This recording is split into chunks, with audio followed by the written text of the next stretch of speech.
So welcome welcome welcome. तब आपको मज़ा आ गया होगा लेवल 1 और लेवल 2 देख के। अब आपको समझ आ चुका है कि कैसे पॉडकास्ट क्या चीज़ है, पॉडकास्ट के बारे में सब कुछ, और पैसे कैसे कमा सकते हैं पॉडकास्ट से। लोगों के बारे में समझ भी लिया तुमने, केस स्टडीज भी जान ली, तो अब समझते हैं तुम्हारे बारे में। तो अब सच बताओ, पॉडकास्ट फाइनली बनना चाहते हो? अब बिल्कुल सोच लिया कि हाँ पॉडकास्ट बनना है, पर क्यों? पॉडकास्टर क्यों बनना है? ये कोर्स क्यों खरीदा? यहाँ पे ये क्यों क्यों टाइम वेस्ट कर रहे हो? कुछ सोचा होगा अंदर, क्यों? मतलब नई अपॉर्चुनिटी है इसलिए, पैसा चाहिए तुम्हारे को इसलिए, या तुम्हारे को फेम चाहिए, या तुम्हारे को कैमरे के सामने नहीं, बस कंटेंट बहुत सारा है अंदर, बहुत कुछ भरा हुआ है और कैमरे के सामने नहीं बोलना और ऑडियो में उसको निकालना चाहते हो, क्योंकि ऑप्शन अब नया ये है और ये अच्छा भी है। तो चलो समझते हैं, मेरी स्टोरी से समझते हैं। मेरी स्टोरी क्या थी ना, अब यहाँ से थोड़ा सा जितना कंटेंट आने वाला ना वो मैं अपनी स्टोरी से बताऊंगा, तो आपके लिए बहुत ज़्यादा अच्छा हो जाएगा और बहुत ज़्यादा इंटरेस्टिंग भी हो जाएगा और बहुत ज़्यादा आपको लर्निंग भी मिलेगी वहाँ से। तो अब मेरी स्टोरी से समझते हैं। The V N show, V N show जब स्टार्टिंग में आया था ना, अभी वी एन शो का एट प्रेजेंट सिनेरियो है कि वो मेरे यूट्यूब चैनल पे आ रहा है और बाकी यूट्यूब पे आने के बाद मैं बाकी प्लेटफॉर्म्स को इसको सर्कुलेट कर रहा हूँ पॉडकास्ट के, पर पहले मैं वीडियो में बना रहा हूँ।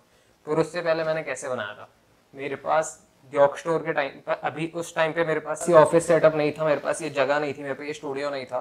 तो फिर उस टाइम पे मैं क्या करता, तो मेरे पास घर था और मेरे पास मेरा गोडाउन था जहाँ पे मैं अंडे की ट्रे वगैरह रखता था। तो अब अंडे की ट्रे मतलब, क्योंकि मेरा सबसे पहला स्टार्टअप यॉर्क स्टोर था, उससे पहले स्केटिंग अकेडमी थी, पर उसके बाद सेकंड स्टार्टअप यॉर्क स्टोर था। बिजनेस सेकंड यॉर्क स्टोर था, स्टार्टअप फर्स्ट यॉर्क स्टोर था। तो अब वहाँ पे गोडाउन में सारी ट्रे पड़ी हैं और ट्रे के ऊपर अंडे हैं, बट जो खाली ट्रे होती थी ना, मैं उसको एकदम सराउंडिंग से वॉल बनाता था, ऐसे ऐसे कुर्सी रखता था, कुर्सी के साथ में सारी वो ट्रेज वगैरह रख लेता था और उसके बाद मैं वहाँ पे सारा कुछ रख के अपना रिकॉर्ड करता था। अब वहाँ से स्टार्ट होती है मेरी जर्नी, मैं क्या क्यों बना रहा हूँ ये सब, मैं क्यों क्या करना चाहता हूँ। तो पहले मेरे को बताओ, तुम क्या हो? तुम स्टूडेंट हो, तुम टीचर हो, तुम फ्रीलांसर हो, तुम बिजनेसमैन हो, तुम सेल्फ एम्प्लॉयड हो, या तुम कुछ भी नहीं हो?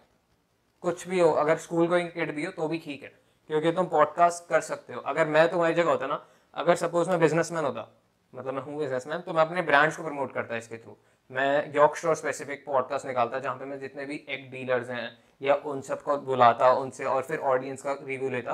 तो मैं अंडे से रिलेटेड कुछ करता, अगर मेरा जैसे अभी at present advantage digital marketing वाला है, तो मैं डिजिटल वालों को बुलाता और मैं उसके बारे में बात करता हूँ, डिजिटल मार्केटिंग के बारे में बात करता हूँ, मैं एसईओ के बारे में, मैं एसएमएस के बारे में, मैं सारी मार्केटिंग की चीज़ों के बारे में बात कर रहा होता डिजिटली। अगर मैं सब बिजनेसमैन का समझ आ गया, अगर मैं कुछ और कर रहा हूँ तो मैं उस चीज, स्टेशनरी की अगर मेरी दुकान है तो मैं स्टेशनरी के बारे में बात कर रहा होता, अगर मेरा इलेक्ट्रॉनिक की दुकान है तो मैं इलेक्ट्रॉनिक चीज़ों के बारे में बात करता पॉडकास्ट पे अपने। अब दूसरा, अगर मैं टीचर होता तो मैं पढ़ा रहा होता कुछ ना कुछ, नहीं तो मैं उस चीज से रिलेटेड मैं कुछ रिसर्च करता तो मैं वो बताने की कोशिश करता। पढ़ाता नहीं तो मैं समझा रहा होता कुछ, मतलब कि पढ़ाने और समझाने में डिफरेंस होता है। जैसे अभी अभी मैं आप लोगों को समझा रहा हूँ, मैं पढ़ा नहीं रहा कुछ इस टाइम पे, मैं आप लोगों को समझा रहा हूँ कि आप कैसे इसको लेके आगे जा सकते हैं और ज़्यादा एक्सप्लोर कर सकते हैं। सपोज आप जिम ट्रेनर हो तो आप उससे रिलेटेड, आप हेल्थ से रिलेटेड बता सकते हैं, आप डाइट्स कितने टाइप की होती है, कीटो डाइट जो भी होती है मेरे को नहीं पता, तो वो सब आप बता सकते हो। ट्रेनिंग के बता सकते हो, कैसे ऑडियो के थ्रू आप अपना कंटेंट क्रिएटिवली डाल सकते हो, वो आपको देखना पड़ेगा, क्योंकि क्रिएटिविटी आपको अपने अंदर से निकालनी पड़ेगी, चाहे आप किसी भी फील्ड में हो। और आप बहुत सारी चीज़ें कर सकते हो। अगर मैं स्कूल गोइंग किड होता ना, तो मेरे पे बहुत सारे, मतलब मैं अपना बताता हूँ, क्योंकि अगर मैं स्कूल टाइम पे अपना पॉडकास्ट स्टार्ट करता तो मैं बहुत ज़्यादा फ्रस्ट्रेशन निकालता कि आज का पीरियड में ये था। डेली का पॉडकास्टिंग, मैं डेली, जैसे डेली व्लॉगिंग होती है ना, मैं ऐसी डेली पॉडकास्टिंग करता। मैं स्कूल से आता, मैं आते ही रिकॉर्ड करता कि स्कूल में ये हुआ, ये हुआ, ये हुआ। बहुत सारे लोग नहीं सुनते, पर बहुत सारे सुनते भी। क्या पता एक बहुत बड़ी ऑडियंस आपके लिए वो आ जाती कि एज, बड़े एज ग्रुप वाले जो जो मतलब अब अपनी लाइफ में रिटायर हो चुके हैं, जो अपनी लाइफ में अब वेल्दी हैं, उनको अब काम करने की जरूरत नहीं है, पर उनको कंटेंट कंज्यूम करना है, तो वो आपका पॉडकास्ट सुनते हैं, वो आपसे थोड़ी इंस्पिरेशन लेते हैं, या फिर आपसे, अगर आपका पॉडकास्ट फनी होता तो वो अपनी चीज़ों को रिलेट करते हैं, और मैं भी स्कूल में ऐसी था, ये बच्चा कितनी अच्छी चीज़ें बता रहा है। तो यू नेवर नो, आपकी ऑडियंस कोई भी हो सकती है, तो आपको फिगर आउट करना पड़ेगा। तो वो आपको स्टैट्स दिखाएंगे कि कौन सी एज ग्रुप के हिसाब से कौन सा हो रहा है। तो अगर आपकी ऑडियंस अगर होती, जैसे कि एग्जांपल लेके चलते हैं, बड़ी हो जाती, तो स्टैट्स आप देखते, स्टार्टिंग में तो आप कुछ भी बोलते, फिर आपको थोड़े शब्द वैसे यूज करने चाहिए थे, करने होते, कि जैसे उनको ज़्यादा समझ आए, जो उस टाइम पे स्लैंग लैंग्वेज होगी, उस टाइम पे ट्रेंडिंग होगा। जैसे हमारी लैंग्वेज में लॉल, अगर आप अपने पॉडकास्ट में लॉल बोल रहे हो तो आपकी ऑडियंस को समझने में दिक्कत होती है। तो अभी हम आगे बात करेंगे कि कैसे अपनी ऑडियंस को समझे, कैसे मार्केट करना है इन सारी चीज़ों को। तो मैं अभी आपको बता रहा हूँ कि मैं ये होता तो मैं ऐसे अपना प्रेजेंट करता और इसी से अब आपको आइडिया लगाना है। और पॉडकास्ट में क्या होता है ना कि जरूरी नहीं है आपके पास कैमरा ना हो तो भी चल जाता है। मेरे पास क्या उस टाइम पे मेरी वीएन शो के टाइम पे, जब मैं वीएन शो के पहले पॉडकास्ट निकाले थे, उसमें मेरे पास क्या चीज़ें थी, जो क्या चैलेंजेस थे। कैमरा फियर बहुत ज़्यादा था मेरे से, जैसे मैं अभी पट पट पट पट बोल रहा हूँ, मैं कैमरे के सामने नहीं बोल सकता था। जो मेरे को पॉडकास्ट रिकॉर्ड करने में पता है 4-5 टेक लगे थे। पहला पॉडकास्ट जो मैंने रिकॉर्ड किया था ना, मैंने पूरे 2-2 3-3 4-4 घंटे मिनट के लिए बोला था और उसमें मेरी जान निकल गई थी। शेट, पानी पी रहा हूँ, ये कर रहा हूँ, पसीने आ रहे हैं कि कैसे बोल रहा हूँ, क्या बोल रहा हूँ। बहुत कॉन्शियस था, बहुत ज़्यादा कॉन्शियस था। जैसे अभी तो मैं आराम से बोल पा रहा हूँ, बिल्कुल फ्रैंक होके कि आपसे बातें कर पा रहा हूँ। उस टाइम पे नहीं था, और उस टाइम पे कैमरा भी नहीं था सामने, सिर्फ एक ऑडियो थी, तब भी नहीं हो रहा था। लोकेशन की झंझट होती है। अब यहाँ पे पूरा अच्छे से लोकेशन है, लाइटिंग्स है, यहाँ पे ब्लू लाइट है, यहाँ पे येलो लाइट है, तो लाइटिंग्स अच्छी है। यहाँ पे पूरा पीछे स्क्रीन है, सारा कुछ है पीछे, और पूरा बोर्ड लगा है, अगर कोई दिक्कत हो तो हम वहाँ से रेफर ले सकते हैं। तो सारा कुछ ऑडियो के साथ, वीडियो के हिसाब से आपको पूरा सेट करना पड़ता है। यहाँ शीशा लगा हुआ है, यहाँ टेबल है जहाँ पे सारा सामान होता है। तो यहाँ से आपको चीज़ समझ आ रही है। पर पॉडकास्ट के लिए आपको कोई झंझट नहीं चाहिए। और सबसे अच्छी चीज़ है, आप फ़ोन से भी रिकॉर्ड कर सकते हैं। बस फ़ोन लीजिए, बस आप ध्यान रखना आपके पास माइक अच्छा हो, क्योंकि अगर आपको नेक्स्ट लेवल जाना, अगर आप इसको एक पार्ट टाइम हसल के लिए कर रहे हैं, मैं वैसे मेरे को नहीं लगता आप पार्ट टाइम के लिए कर रहे हैं, वरना आप ये कोर्स खरीदते ही नहीं, आप कहीं फ्री चीज़ें ढूंढने की कोशिश करते हैं। बट अगर आपने ये कोर्स खरीदा तो मैं रेफर करूँगा कि एक माइक ले लो। अगर महंगा नहीं, ज़्यादा इन्वेस्टमेंट नहीं करनी, तो एक सस्ता सा माइक ले लो, 200 400 500 600 का, लिंक मैं दे देता हूँ, तो आप वो भी ले सकते हो। पर अगर आप ये इसको लॉन्ग रन के लिए खेलना चाहते हो तो यूज़र एक्सपीरियंस पे काम करना होगा। तो माइक आपको चाहिए, क्योंकि ऑडियो ही आपकी गेम है। अब यहाँ पे और कोई आपकी गेम नहीं है, आपकी सिर्फ एक ऑडियो गेम है। अगर आपकी आवाज़ भी अच्छी है पर उसमें अगर चर चर चर बैकग्राउंड में हो रहा है ना, तो कोई सुनना पसंद नहीं करेगा, चाहे आपकी आवाज़ बहुत ज़्यादा अच्छी हो। तो आपको ये सारी चीज़ें, यूज़र एक्सपीरियंस पे काम तो करना ही पड़ेगा। तो ये चीज़ है। अब हमारे पास उस टाइम पे, मेरे पास ना अच्छा फ़ोन था ना अच्छा माइक था, बस एक यॉर्कशायर का वो डाउन था, जहाँ पे मेरे को बस ये था कि यहाँ पे इको, मेरे को बस यहाँ पे था कि एको नहीं होगा, कि यहाँ पे गूंजे ही नहीं मेरी आवाज़। पर घर पे क्या था, घर पे मैं बोल रहा हूँ तो मम्मी आ जाती है, कभी पापा आ जाते हैं, कभी बहन है, कभी कुछ भी, कुछ शोर हो रहा है, तो घर पे भी रिकॉर्ड करना मेरे लिए मुश्किल था उस टाइम पे। तो फिर से हम उसी सवाल पे आ जाते हैं कि पॉडकास्टर आपको बनना क्यों है। मेरा क्या था ना, मेरा गोल ये था कि मेरे को, मैं अपना वीएन अकेडमी इस्टेब्लिश कर चुका था जहाँ से अच्छा प्रॉफिट आ रहा था, और मैं यॉक स्टोर स्टार्ट कर चुका था जहाँ जो प्रॉफिटेबल हो रहा था। मतलब कि बहुत मैसिव प्रॉफिट नहीं आ रहे थे, पर प्रॉफिटेबल हो गया था।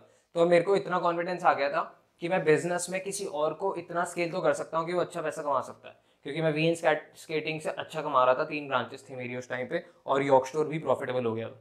तो अब मेरे को ये वाला बिजनेस भी आ गया था और मेरे को ये वाला बिजनेस भी करना आ गया था। दोनों की डिमांड अलग थी, ये सर्विस बिजनेस था और ये पूरा प्रोडक्ट बिजनेस था, तो मेरे को ये दोनों आ गए थे।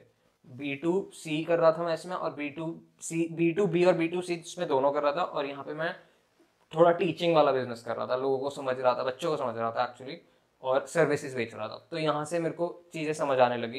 तो मेरे को इतना था कि मैं लोगों को बता सकता हूँ, पर कैमरा फेयर, अच्छा बैकग्राउंड नहीं है, और बहुत सारी झमेले थे। तो podcast was the best thing for me. और मैं आपको बताऊँ, अगर आप पॉडकास्ट में कंफर्टेबल हो जाते हैं ना, कॉन्फिडेंट हो जाते हैं कि हाँ यार मैं बोल रहा हूँ, तो आपको कैमरे के आगे आने में बहुत कम टाइम लगेगा। मतलब कैमरे के आगे आप आओगे तो फिर 1 या 2 बार आपको मुश्किल होगी, पर उसके बाद आप बहुत आसानी से कर सकते हो। मेरी जर्नी पॉडकास्ट से स्टार्ट हुई है। पॉडकास्ट ने मेरे को वो कॉन्फिडेंस दिया, तभी ये कोर्स भी मेरे बहुत दिल के करीब है, क्योंकि पॉडकास्ट ने मेरे को बनाया है। क्योंकि इतना कॉन्फिडेंटली मैं कैमरे के सामने बोल पा रहा हूँ सिर्फ और सिर्फ पॉडकास्ट की वजह से। और मैं इसलिए नहीं बोल रहा कि ये कोर्स पॉडकास्ट के ऊपर है, मैं हर जगह ही बोलूँगा, हर जगह ही बोलता हूँ कि पॉडकास्ट ने मेरे को स्टार्टिंग जो इनिशियल स्टार्टिंग की जरूरत होती है, पॉडकास्ट ने दी है। और आप कैरी मिनाटी का भी एग्जाम्पल ले सकते हैं। उसने भी अपनी बहुत टाइम बाद फेस रिवील किया था। उससे पहले वो जो कर रहा था, वो एक पॉडकास्ट नहीं होगा वो, पर स्लाइटली वो एक कैटेगरी वही होगी, क्योंकि वो ऑडियो कंटेंट ही दे रहा था। उसके बाद वो विजुअल जो दे रहा था, वो गेम चल रही थी। तो आप इसको ऐसे भी कर सकते हैं, आप अपना ऑडियो कंटेंट बनाएं और यूट्यूब पे आप अपनी फोटो भी नहीं लगानी, तो आप जो बोल रहे हैं उसके टेक्स्ट आ रहे हैं, सबटाइटल्स आ रहे हैं, दैट्स इट। एक ब्लैक स्क्रीन पे आपका बस जो आपका लोगो है, जो आपका थंबनेल है, बस वो लगा हुआ है, आपके पॉडकास्ट का नाम या जो हम बैनर डिजाइन करेंगे, जो हम आगे कोर्स में बताने वाले हैं। तो हम नेक्स्ट वीडियो में चलते हैं। अब आपको समझ आ गया, अगर आप डॉक्टर हो, अगर आप ट्रेनर हो, अगर आप कोच हो, अगर आप बिजनेसमैन हो, अगर आप स्टूडेंट हो, तो आपको कैसे पॉडकास्ट बनाने हैं।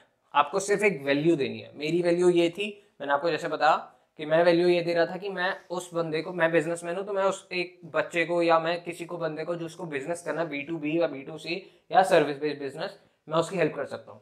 कैसे? पॉडकास्ट के थ्रू। पॉडकास्ट के थ्रू अपना कंटेंट देने वाला था। तो ऐसे ही अब आपको फिगर आउट करना है। और अगर अब आप फिगर आउट कर चुके हो या फिर इस वीडियो के बाद बिल्कुल सोचो कि कैसे फिगर आउट करना है, क्या आपको प्रोवाइड करना है, और मेन सार यही होना चाहिए कि आप जो प्रोवाइड करने वाले हो उसमें वैल्यू होनी चाहिए। ये ना हो कि आप कुछ भी दे रहे हो तो लोग पसंद नहीं कर रहे, चाहे उसमें एंटरटेनमेंट हो, चाहे उसमें एजुकेशन हो, चाहे उसमें टाइम पास हो रहा हो, चाहे उसमें न्यूज़ आ रही हो, कुछ भी हो, आप न्यूज़ भी बना सकते हैं। तो आपको वो बस देखना है। और अगर ये आपका अच्छा है तो फिर आप यहाँ पे आ जाओ, नेक्स्ट वीडियो में चलते हैं कि अब आपने समझ लिया कि आपने क्या बनाना है, किस ऑडियंस को टारगेट करना है। अब ढूंढते हैं कि कैसे ऑडियंस को टारगेट किया जाता है। तो नेक्स्ट वीडियो में चलते हैं, how to find a right audience for your podcast.